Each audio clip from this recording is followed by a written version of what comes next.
Na aula anterior, nós falamos da solução pacífica dos conflitos internacionais.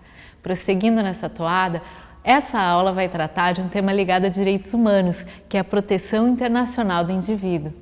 Direitos humanos são as condições necessárias e imprescindíveis para que qualquer ser humano, sem distinção de sexo, raça, religião, opiniões políticas, condições socioeconômicas e orientação sexual, possa existir, se desenvolver plenamente como pessoa e participar plenamente da vida. Os fundamentos da igualdade humana, ideia de uma criação comum ou de que todos os seres partilham da mesma essência divina. Aceitação por parte das mais diferentes culturas de um determinado conjunto de direitos. Isso hoje nós chamamos de justnaturalismo ou direito natural. É algo muito antigo, né? Se atribui inicialmente lá ao cilindro de Ciro, séculos antes de Cristo.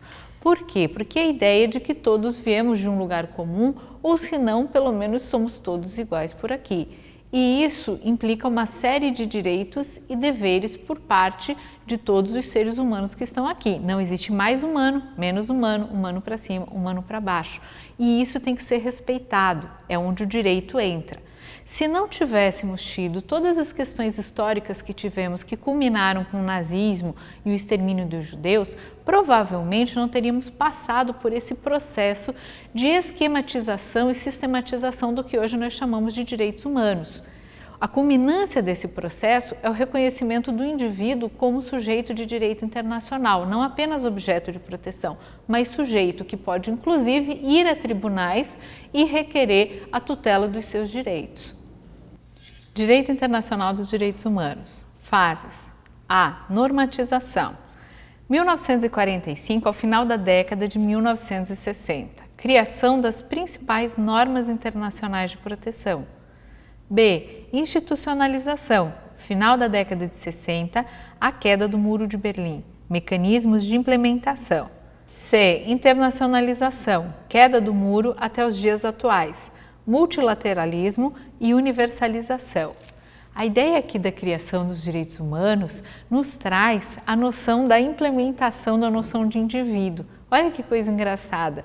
O ser humano, que é um esquema biológico, uma noção autoevidente, ele se passa a reconhecer que na verdade não é tão evidente assim. Né? O que é um ser humano? Quem é um ser humano? O escravo não era ser humano. O judeu não era ser humano. Então pensaram o seguinte, vamos colocar por escrito que todos são iguais, todo mundo é humano e nós temos que respeitar padrões mínimos. Então na primeira fase é um esquema de estandartização, ou seja, criação de padrões normativos. Na segunda fase a gente vai ver o espalhamento disso para os países. Como, professora? Todos os países vão internalizar esses tratados no seu direito interno. Aí, lá fora chama de direito internacional, lá dentro chama de direitos fundamentais. E, em terceiro lugar, a institucionalização. Então, vamos criar tribunais, vamos criar organizações, vamos criar meios de colocar essas normas em prática. E é assim que funciona até hoje. Sistemas de proteção dos direitos humanos. 1. Global, Nações Unidas. Principais documentos: Carta da ONU de 1945, Declaração Universal dos Direitos Humanos de 1948, Pacto de Direitos Civis e Políticos de 1966, Pacto de Direitos Econômicos, Sociais e Culturais de 1966. O sistema global é necessariamente um sistema ligado à ONU, porque foi ela quem trouxe esses principais documentos e criou os principais mecanismos de institucionalização e acompanhamento. Então perceba que nesse caso a soma desses 4 documentos para Cansado Trindade e outros autores, a Carta da ONU, a Declaração Universal e os 2 pactos formam o que eles chamam de Cartas de Direitos Humanos. Outros autores só consideram a Declaração Universal e os pactos, mas isso não importa, sabe por quê? A principal característica, uma das principais características, aliás, dos direitos humanos é a complementariedade. Eles não são lidos, esses direitos, aos pedaços, eles são somados. E cada tratado que vem vai entrando nesse todo e vai aumentando esse bolo de maneira que ninguém fique de fora. Então não se deve parcelar. E também é necessário considerar o caráter histórico desses direitos, entender que eles não desceram da chuva por descuido, eles não caíram como água do céu, eles foram parte de luta, eles foram parte de um processo histórico de formação e é por isso que eles devem ser lidos dentro do sistema global, que olha, acompanha, verifica e tenta corrigir os desvios ligados a isso. 2. Sistemas regionais, mecanismos jurídicos e institucionais de promoção e proteção dos direitos humanos no âmbito regional, americano, europeu e africano. Estrutura dos sistemas regionais, comissão, convenção e corte. Os sistemas regionais, eles vêm responder a uma questão dos direitos humanos que é antiga e que até hoje não tem uma resposta única, que é a questão entre o universalismo e o relativismo cultural. Olha só, somos todos iguais, é verdade, mas não vivemos iguais. Não vivemos com as mesmas condições, nem com as mesmas questões geográficas, nem ambientais, não temos as mesmas culturas, as mesmas religiões. E agora, como é que faz? Se uma pessoa de uma tribo indígena da Amazônia é obrigada, como um ritual de passagem, a colocar a mão dentro de uma luva cheia de formigas saúva desse tamanho, aquilo é uma violação de direitos humanos ou é a afirmação da cultura daquele povo? E aí?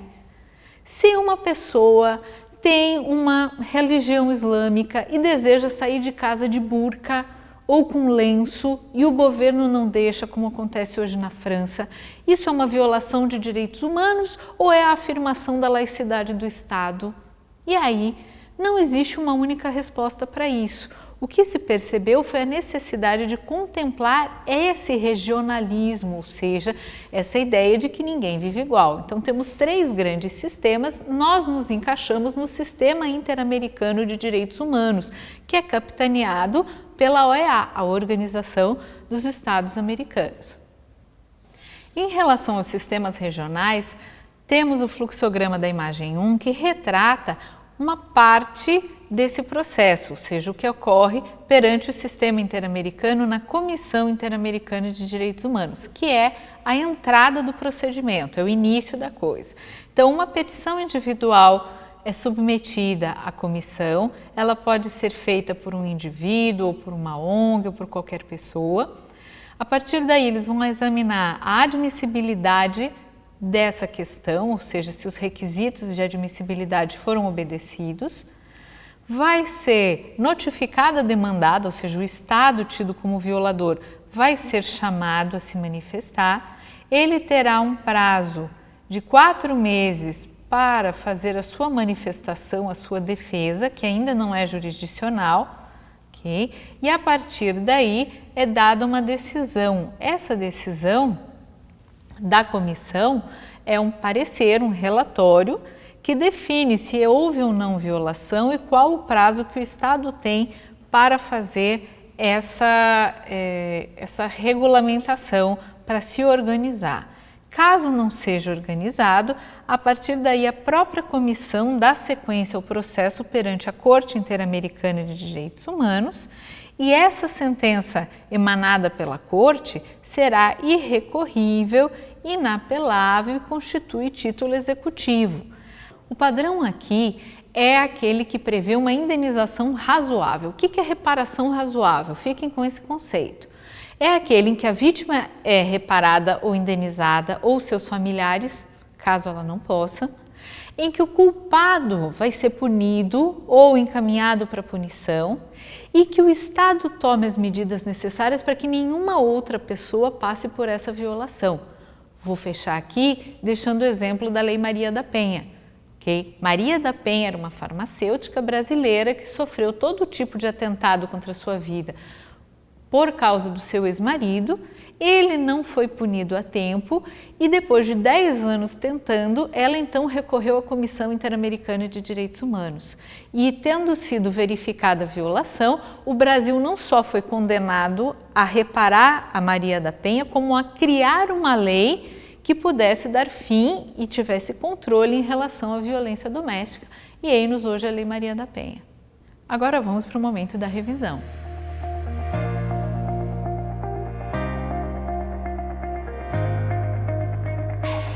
Nessa aula nós estudamos a proteção internacional do indivíduo. Nesta aula nós falamos da proteção internacional ao indivíduo. E na próxima aula nós vamos tratar de um tema também essencial, que é a nacionalidade. Até lá, tchau, tchau!